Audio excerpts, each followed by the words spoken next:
Serve ಮಾಡುವ. Super ಆಗಿ ಬಂದಿದೆ ನೋಡಿ, ರೈಸ್ ಆಗಲಿ ಚಿಕನ್ ಆಗಲಿ.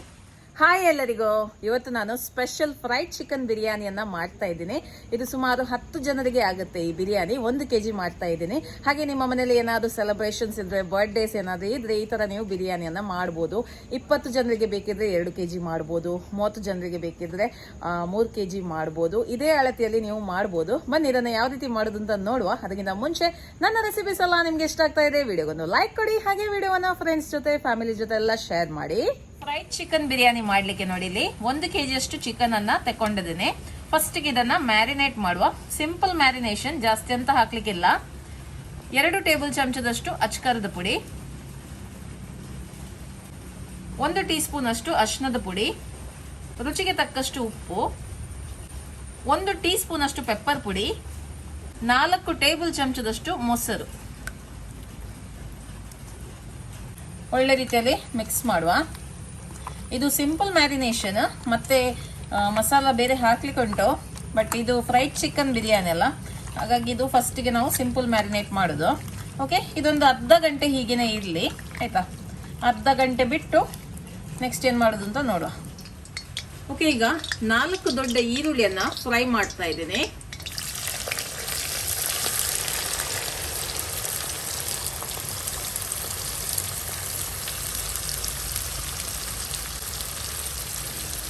ಒಳ್ಳೆ ಕೆಂಪಾಗಬೇಕಿದು ನೋಡಿ. ಈರುಳ್ಳಿ ಒಳ್ಳೆ ರೀತಿಯಲ್ಲಿ ಫ್ರೈ ಆಗಿದೆ ನೋಡಿ, ಲೈಟ್ ಕಲರ್ ಅಲ್ಲಿ ಬಂದಿದೆ. ಇದು ತೆಗೆದ ನಂತರ ಇನ್ನೂ ಕೂಡ ಕಲರ್ ಡಾರ್ಕ್ ಆಗುತ್ತೆ. ಈ ಕಲರ್ ಬಂದ್ರೆ ಸಾಕು. ಈಗ ತೆಗೆಯುವ. ಒಂದು ಪ್ಲೇಟಿಗೆ ಹಾಕಿ ಸ್ಪ್ರೆಡ್ ಮಾಡಿ ಇಟ್ಕೊಳ್ಳಿ. ಮುದ್ದೆ ಮುದ್ದೆ ಮಾಡಬೇಡಿ, ಇದನ್ನ ಸ್ಪ್ರೆಡ್ ಮಾಡಬೇಕು. ಕ್ರಿಸ್ಪಿ ಆಗುತ್ತೆ ಇದು. ಇದೇ ಎಣ್ಣೆಗೆ ಸ್ವಲ್ಪ ಗೋಡಂಬಿಯನ್ನು ಹಾಕ್ತಾ ಇದ್ದೀನಿ.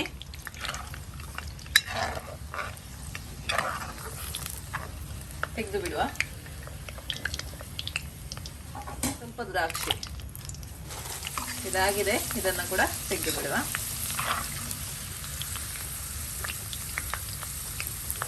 ಈಗ ಚಿಕನ್ ಅನ್ನ ಫ್ರೈ ಮಾಡುವ.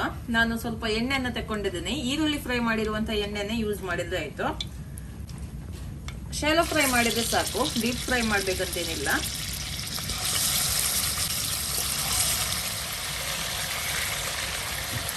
ನೋಡಿ, ಚಿಕನ್ ಒಳ್ಳೆ ರೀತಿಯಲ್ಲಿ ಫ್ರೈ ಆಗಲಿ. ಸುಮಾರು 15 ನಿಮಿಷ ಬೇಕು.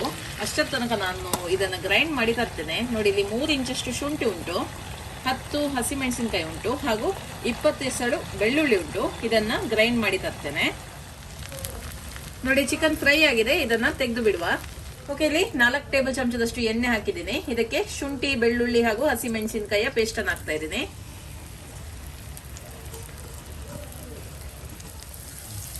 ಇದರ ಹಸಿ ವಾಸನೆ ಹೋಗುವವರೆಗೆ ಇದನ್ನ ಫ್ರೈ ಮಾಡ್ಕೊಳ್ಳಿ.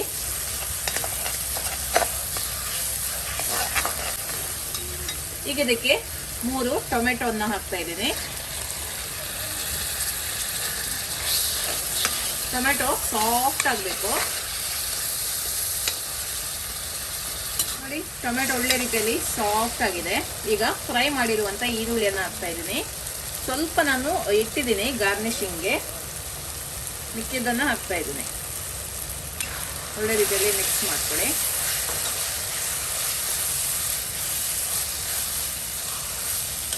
ಈಗ ಫ್ರೈ ಮಾಡಿರುವಂತ ಚಿಕನ್ ಅನ್ನು ಹಾಕುವ.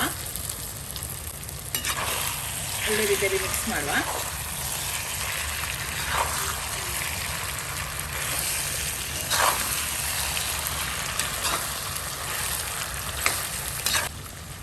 ರುಚಿಗೆ ತಕ್ಕಷ್ಟು ಉಪ್ಪು ಹಾಕ್ತಾ ಇದ್ದೀನಿ. ಕೊತ್ತಂಬರಿ ಸೊಪ್ಪು, ಪುದೀನ ಸೊಪ್ಪು ಹಾಕ್ತಾ ಇದ್ದೀನಿ, 1 ಕಪ್ ಅಷ್ಟು.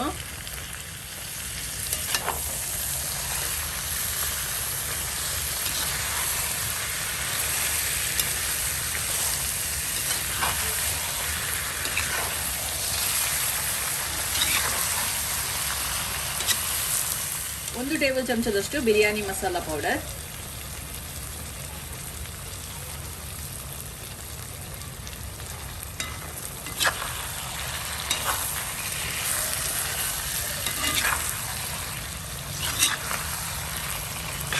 ಈಗ ಚಿಕನ್ ಮಸಾಲ ರೆಡಿ ಆಗಿದೆ.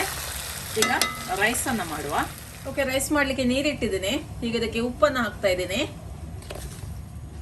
ಉಪ್ಪು ಸ್ವಲ್ಪ ಜಾಸ್ತಿ ಹಾಕ್ಬೇಕು. ಇದಕ್ಕೆ ಸ್ವಲ್ಪ ಇಡೀ ಗರಂ ಮಸಾಲೆ ಹಾಕ್ತಾ ಇದ್ದೀನಿ. 1 ಟೇಬಲ್ ಚಮಚದಷ್ಟು ಎಣ್ಣೆಯನ್ನು ಹಾಕ್ತಾ ಇದ್ದೀನಿ.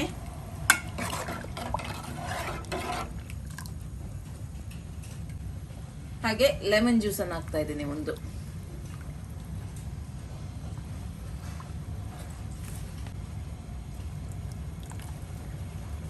ನೀರು ಒಳ್ಳೆ ಕುದಿ ಬರಬೇಕು. ನೋಡಿ, ನೀರು ಕುದಿ ಬರ್ತಾ ಉಂಟು. ನಾನೀಗ ಈ ಗರಂ ಮಸಾಲನ್ನೆಲ್ಲ ತೆಗಿತೇನೆ. ಸೊ ನಿಮ್ಗೆ ಬೇಕಿದ್ರೆ ಇಡ್ಬೋದು ಅಥವಾ ನೀವು ಇದನ್ನ ತೆಗಿಬಹುದು. ಓಕೆ, ಈಗ 1 kg ಬಾಸ್ಮತಿ ರೈಸ್ ಅನ್ನು ಹಾಕ್ತಾ ಇದ್ದೀನಿ. ಇದನ್ನ ಅರ್ಧ ಗಂಟೆ ಮುಂಚೆ ನಾನು ನೆನೆ ಹಾಕಿದ್ದೆ.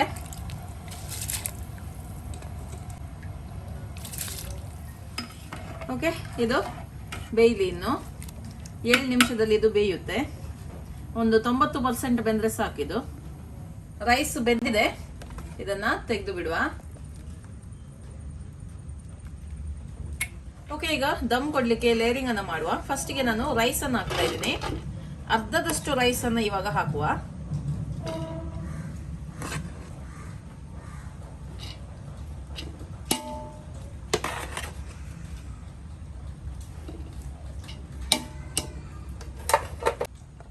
ಫ್ರೈ ಮಾಡಿರುವಂತಹ ಈರುಳ್ಳಿ, ಗೋಡಂಬಿ ದ್ರಾಕ್ಷಿ, ಕೊತ್ತಂಬರಿ ಸೊಪ್ಪು, ಪುದೀನ ಸೊಪ್ಪು, ಬಿರಿಯಾನಿ ಮಸಾಲ ಪುಡಿ ಸ್ವಲ್ಪ. ಓಕೆ, ಈಗ ಚಿಕನ್ ಅನ್ನು ಹಾಕುವ.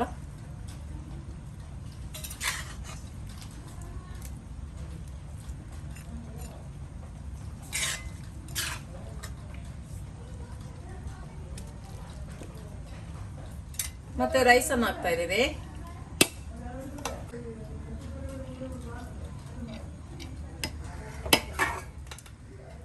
ಸ್ವಲ್ಪ ಬಿರಿಯಾನಿ ಮಸಾಲ ಪುಡಿ, ಕೊತ್ತಂಬರಿ ಸೊಪ್ಪು, ಪುದೀನ ಸೊಪ್ಪು,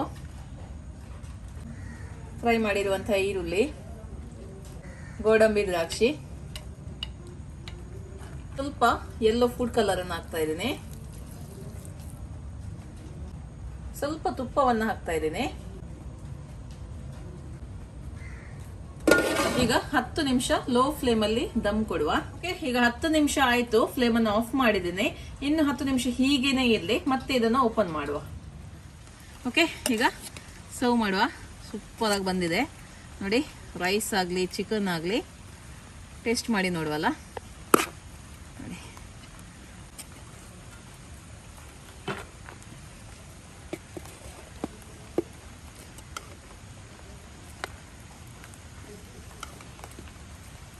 ಘಮ ಘಮ ಅಂತ ಉಂಟು. ಇವಾಗಲೇ ತಿಂದು ಬಿಡುವಂತ ಆಗ್ತದೆ. ಓಕೆ, ಟೇಸ್ಟ್ ಮಾಡಿ ನೋಡುವ. ನೋಡಿ, special fried chicken biryani ready ಆಗಿದೆ. ನಾನಂತೂ ನನ್ನ ಮನೆಯವರ ಜೊತೆ ಇದನ್ನ ಎಂಜಾಯ್ ಮಾಡ್ತೀನಿ.